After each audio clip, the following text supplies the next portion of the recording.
Hola a todos y bienvenidos al capítulo primero del podcast Economía desde mi sofá. Muchas gracias a los que estáis al otro lado escuchando. Como digo, este es el capítulo primero, espero que no sea el último. Es decir, que estoy iniciando un nuevo proyecto que venía tiempo ya dándole vueltas, siempre he querido hacerlo, pero no encontraba el momento. Y bueno, gracias al confinamiento y a la Semana Santa, pues he conseguido sacar unas cuantas horas para poder estructurarlo y al final también investigar sobre las herramientas técnicas que se necesitaban para hacer funcionar un podcast y hoy me he lanzado al primer audio. Espero que los que estéis ahí os guste y el tiempo merezca la pena. Empiezo por donde hay que empezar, que es por la presentación. Mi nombre es Javier, vivo en Madrid y mi formación es la de economista. Estudié en la Universidad Autónoma de Madrid.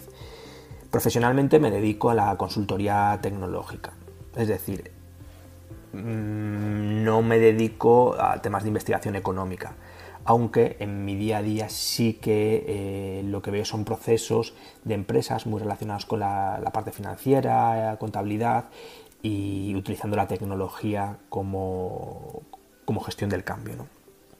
Esto es un poco lo que hago de lunes a viernes. ¿Y por qué me lanzo a hacer este proyecto, este podcast?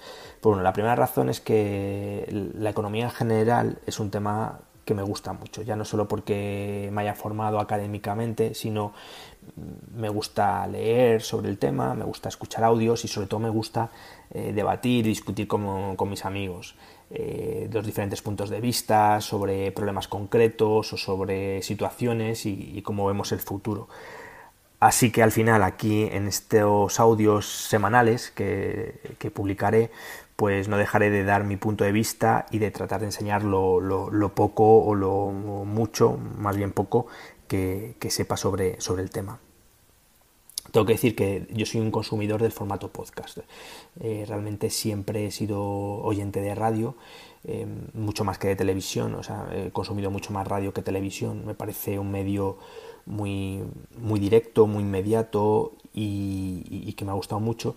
Y el formato podcast creo que es una variante que te da todavía más flexibilidad, te permite profundizar en un tema, descargártelo. Yo, por ejemplo, me los descargo y los escucho por la noche, en el avión, tengo que viajar bastante, o por ejemplo, o cuando estoy haciendo la compra. Es decir, puedes estar haciendo otra cosa y aprovechar, pues oye, para escuchar a alguien que te cuenta sobre un tema concreto. Así que, como me gusta, pues espero también poder aportar algo sobre el formato. Y bueno, y os preguntaréis, bueno, ¿y de qué voy a hablar? ¿No? Creo que lo he ido adelantando, pero al final la temática va a ser la economía en general. No me voy a centrar en nada en particular, sino que voy a ir trayendo conceptos, noticias, libros que voy a recomendar y tratar de explicarlos de una forma que sea entendible para todo el mundo. O sea, no es un podcast especializado en una temática concreta, como por ejemplo pueden ser podcasts de inversión, los que gente que ya tiene una buena base pues profundiza y contrasta sus opiniones, ¿no? Yo este tipo de audios los escucho. Por ejemplo, soy oyente de Más Dividendos prácticamente desde su inicio. Escucho también el podcast de Tu Dinero Nunca Duerme, alguna vez escucho el de Value Investing. Me descargo prácticamente a diario de la web de Alberto Iturralde sus participaciones en la radio.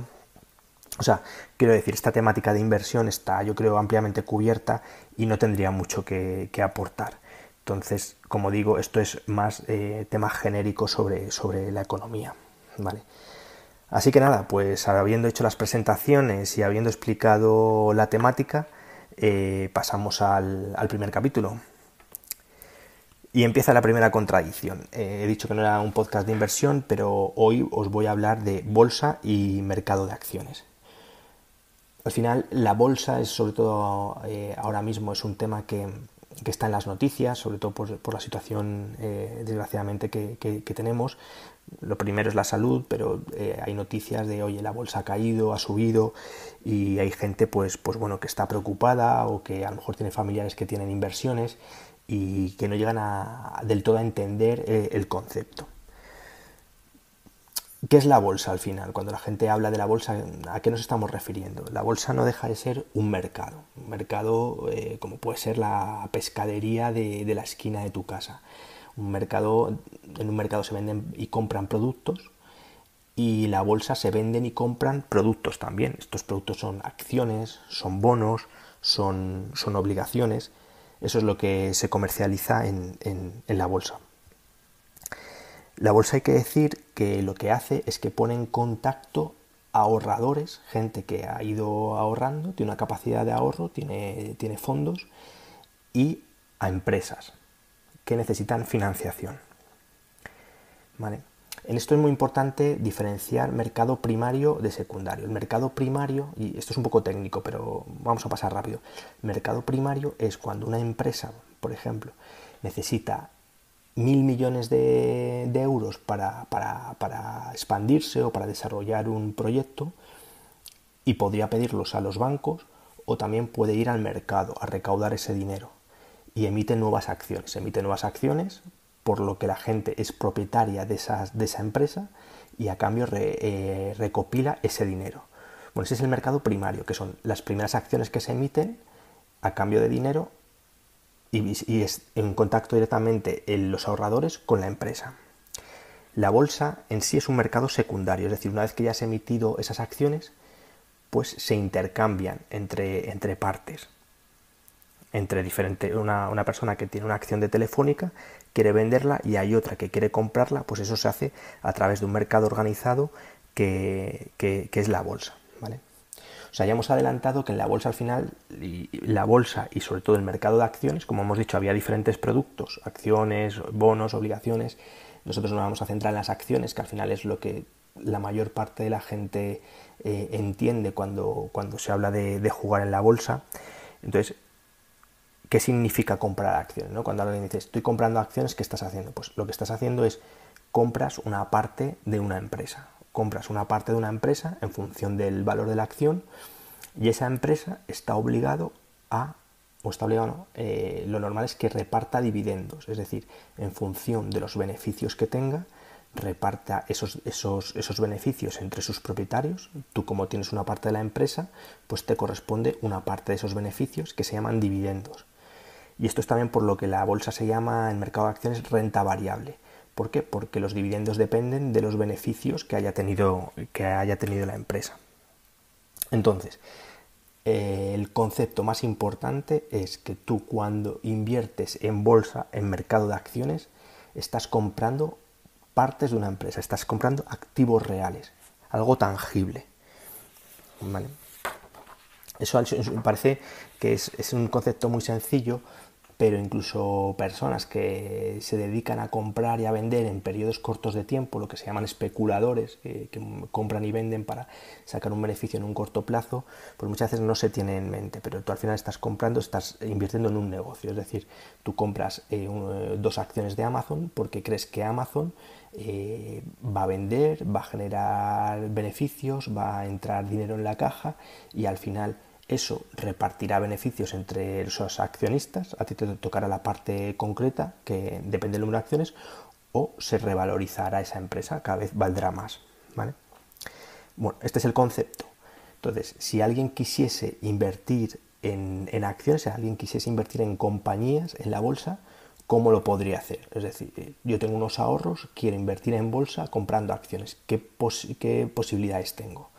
Pues bueno, las posibilidades es, la primera, puedes ir directamente a tu banco y comprar acciones de una compañía concreta. Esto es totalmente, y es mi opinión, evidentemente, está totalmente desaconsejado para la gente que está empezando. ¿Por qué? Porque meter un dinero en una empresa en concreta, pues tiene bastante riesgo. No conocemos exactamente, normalmente la gente que lo hace no se ha parado a analizar las cuentas anuales, la estructura de la empresa, etc. Entonces, si alguien está empezando a invertir en bolsa, yo desaconsejo el comprar directamente acciones, porque tampoco vas a tener en mente la diversificación apropiada, etc. O sea, es una posibilidad, es la primera, pero desde mi punto de vista desaconsejado, sobre todo para la gente que está empezando. La segunda posibilidad es comprar acciones a través de un fondo de inversión. Un fondo de inversión lo podemos decir como una empresa o una institución, es una institución de inversión colectiva, es decir, que nos juntamos varias personas y invertimos en diferentes empresas, en un número de empresas, 20, 30, 40. Y esto al final hay un gestor que es el que gestiona nuestros ahorros. O sea, nosotros aportamos los ahorros, hacemos suscripciones a ese fondo y ese dinero pues se decide invertir en acciones. Hay diferentes fondos de inversión, pero no voy a entrar ahí. Vamos a centrarnos solo en los que se dedican a comprar acciones de empresas. Entonces, ¿cómo se seleccionan esas empresas? O sea, el gestor, que es el que, captando los ahorros, decide en qué empresas pone el dinero, ya la selección no la hacemos nosotros, sino que delegamos en el gestor esa selección de empresas. Pues hay dos tipos de fondos. Están los fondos de gestión activa y fondos de gestión pasiva. Es decir, fondos de gestión activa. El gestor, la persona que decide qué empresas se van a comprar o se van a invertir, pues lo hace por su estudio, por una selección propia, ¿vale? Entonces hay el riesgo de tú equivocarte. Cuando tú decíamos antes que te puedes equivocar al comprar una empresa, pues bueno, ese riesgo se lo traspasas al gestor. Lo que pasa es que es alguien profesional, formado, con tiempo y en general pues acertará mucho más que si lo hacemos nosotros directamente. Pero no deja de tener riesgo. Es decir, si el gestor se vuelve loco y pone el dinero en empresas que en un sector, no lo sé, imagínate ahora con todo lo que está cayendo en tema de turismo, aerolíneas, imagínate que el gestor se dedica a comprar aerolíneas y hoteles y esto se va a pique, pues perderíamos el dinero en cualquiera de los casos, ¿vale?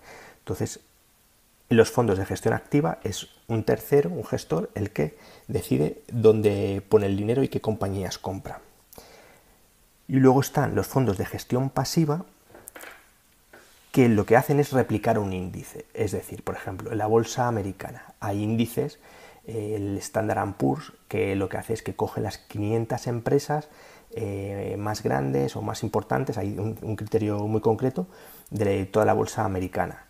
El Dow Jones, que son las 30 empresas industriales.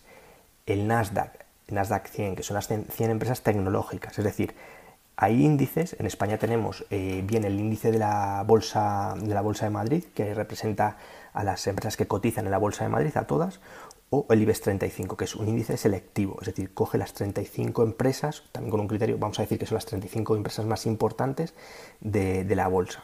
Entonces, ahí nuestros fondos, no hay un gestor que se dedica a estudiar empresas y a decidir en cuáles invierte, sino que el gestor lo que hace es replicar ese índice. O sea, nuestro fondo será igual que el índice al que trata de replicar. Y aquí lo que hace es que se pierden un poco, digamos, los sentimientos y es un proceso más automatizado. Espero que vaya quedando un poquito claro. Entonces, ¿cuál es la diferencia entre un fondo de gestión activa y un fondo de gestión pasiva? Pues un fondo de gestión activa es que al final delegas en una persona que tiene un criterio. Si tienes mucha confianza en un gestor y tiene un histórico, un track record de hacerlo muy bien, pues seguramente gane al mercado. El mercado podemos decir que son los índices, ¿no? Pero la realidad es que muy poquitos gestores ganan al índice. Entonces, mi recomendación aquí es para alguien que está empezando y que quiera invertir su dinero en bolsa, en acciones, es invertir en fondos de gestión pasiva o indexados, que se llaman, ¿vale? Y solo si se tiene cierto conocimiento, se ha estudiado diferentes fondos de gestión activa y se tiene confianza en algún gestor concreto o en más de uno, pues poner ahí su dinero, ¿vale? Entonces, ¿qué fondos de gestión activa, es decir, cuando delegamos en un gestor o gestores concretos, sigo yo? ¿Cuál os puedo recomendar?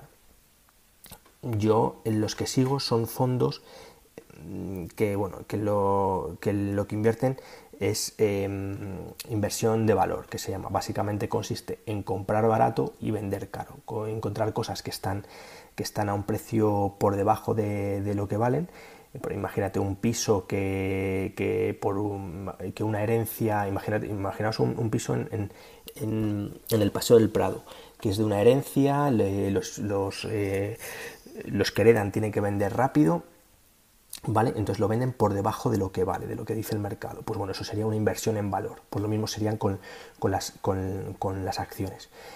Y de esta tendencia, de esta forma de invertir, pues los fondos que yo sigo son Magallanes Value Investor, el gestor es Iván Martín, Cobas Asset Management, que lo gestiona Francisco García Paramés. Al final Francisco es el que inició esta gestión value en España. Advalor Asset Management, que lo gestionan Álvaro Guzmán y Fernando Bernat. Bestinver, que son fondos que los dirige Beltrán de la Lastra. Y así de fondos de bancos, pues me gusta el Santander Small Caps, que está gestionado por Lola Solana. Todo esto lo tenéis en mi blog, que se llama economiadesdemisofa.com, y ahí voy a dejar toda la información, todos los links, ¿vale?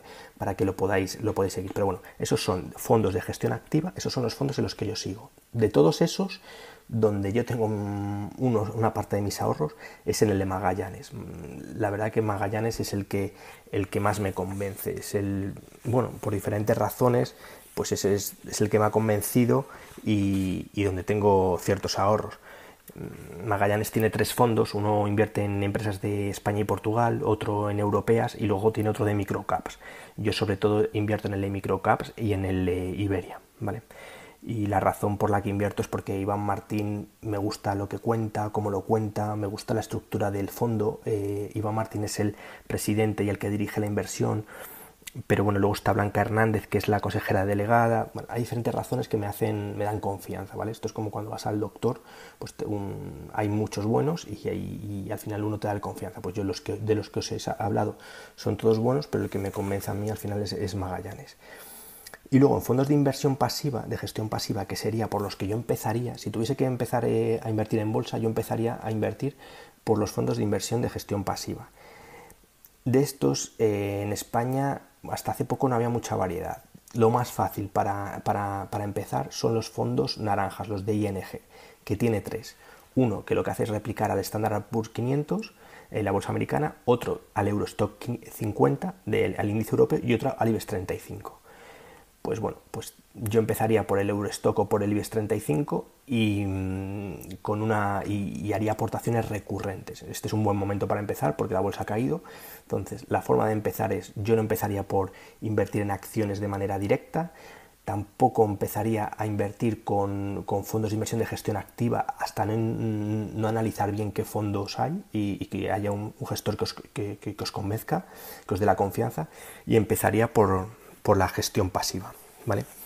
Hay otras formas de invertir, que es en derivados, y esto, por favor, os lo pido, no lo hagáis. O sea, sobre todo son armas que, como los han llamado, de destrucción masiva. Son productos muy complejos, muchas veces están apalancados. Hasta hace poco, la regulación ha cambiado, hace 1 año y pico, 2 años creo que fue, pero hasta hace poco tú podías invertir 600.000 euros, por ejemplo, en bolsa, en el S&P 500, y solo tendrías que tener en la cuenta 6.000 euros, es decir, un apalancamiento de 1 a 100, sobre todo en los índices.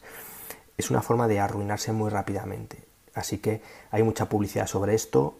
Yo os aconsejo que no lo hagáis, o sea, que empezáis poco a poco y sobre todo, pues bueno, que el dinero cuesta mucho ganarlo y no lo perdamos rápidamente, ¿no? Esto es un poco lo que os quería comentar. Y esto era lo que os quería comentar hoy sobre la bolsa. Os quería explicar qué era y bueno, qué opciones para alguien que quiera empezar a invertir. Si queréis profundizar, como digo, los podcasts que os he mencionado antes os van a dar mucha información, están puestos en mi blog y a partir de ahí podéis escuchar y podéis profundizar, ¿vale? Así que eso es sobre el tema de la bolsa. Hay otro tema que quería comentaros que está muy de actualidad estos días, que es el tema de coronabonos y eurobonos. Seguro que lo habéis escuchado en la televisión. Los eurobonos se pusieron de moda en la crisis del 2008 y ahora con el tema del COVID-19 pues se está hablando de coronabonos. Sobre todo en las reuniones a nivel europeo, en el Consejo Europeo, con el presidente Pedro Sánchez, y en el ECOFIN con ministros de ministros de Economía y Finanzas, pues es un tema que está saliendo. Entonces, ¿de qué están hablando cuando salen en televisión estos conceptos? ¿Qué es lo que se está discutiendo? Bueno, al final se está hablando de bonos. O sea, un Estado, cuando gasta más de lo que ingresa, ahora por ejemplo con todo el tema de la crisis, España, Italia, muchos países están haciendo más gastos de lo que van a ingresar, porque encima la economía va a ir para abajo y se va a recaudar menos de impuestos. Pues tú, cuando gastas más de lo que ingresas, tienes que salir a pedir prestado ese dinero, como lo podríamos hacer cualquier familia. Y eso lo hacen, pues, bueno, emitiendo deuda, emitiendo bonos. Entonces esos bonos, al final, tienen un tipo de interés. Es decir, tú, igual que nosotros, cuando vamos a pedir un préstamo, pues el banco te da un tipo de interés. Y ese tipo de interés es diferente para cada país. O sea, es como si un funcionario va a pedir un préstamo al banco, pues igual a ese funcionario le dan un 3,5 de interés. Y si va un autónomo, que en teoría tiene más riesgo o no tiene los ingresos mensuales asegurados, pues igual le dan un 4,5 para el mismo préstamo. Pues en los estados pasa lo mismo.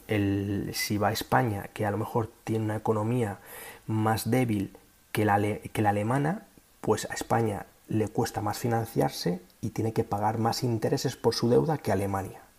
Entonces, esa diferencia del tipo de interés de España respecto a la de Alemania, que es la más segura, se llama prima de riesgo. En el ejemplo que os ponía antes, si va un funcionario a pedir un préstamo, él sería un 3,5. Si va un autónomo, a lo mejor es un 4,5, pues la prima de riesgo entre uno y otro es un 1%. Pues en estados es exactamente la misma. La prima de riesgo es entre un estado europeo y el país más seguro, que en este caso es Alemania. Entonces ahí hay un diferencial. Pues con los coronabonos, eurobonos, lo que se eliminaría sería esa prima de riesgo. Es decir, irían los estados conjuntamente, bajo una institución europea, a pedir financiación. Entonces irían todos los países, pero en este caso, el ejemplo que estamos poniendo, Alemania junto con España, irían al mercado.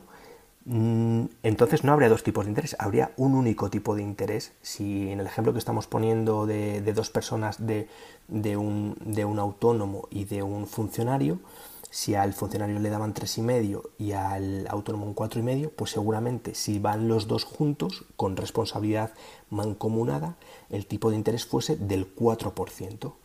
¿Qué pasa aquí? Que esto le sale muy rentable al que más riesgo tenía, es decir, al autónomo que se estaba financiando él solo al 4,5, baja al 4, pues oye, le sale más barato. Pero al que tenía las finanzas más saneadas o más aseguradas, como puede ser un funcionario que tiene los ingresos, podríamos decir, asegurados, pasaría del 3,5 al 4, o sea, le está penalizando, ¿no? Se financia más caro. Además, como la deuda es mancomunada, si uno falla en un pago, tendría que hacerse cargo la otra parte, ¿no? En los estados sería lo mismo. En los estados el problema sería que a Alemania le saldría más caro endeudarse, y además tendría cierto riesgo. Esa es la razón por la que los eurobonos y coronabonos, todos los países nórdicos, Alemania, Holanda y los países nórdicos no quieren, porque ahora mismo les sale más barato, y los países del sur, como puede ser España, Portugal, Italia, Grecia, incluso Francia, pues es por lo que están luchando, ¿vale? Espero que os haya quedado claro el concepto, que es bastante, que se está escuchando bastante y no sabemos al final cómo va a acabar. Así que nada.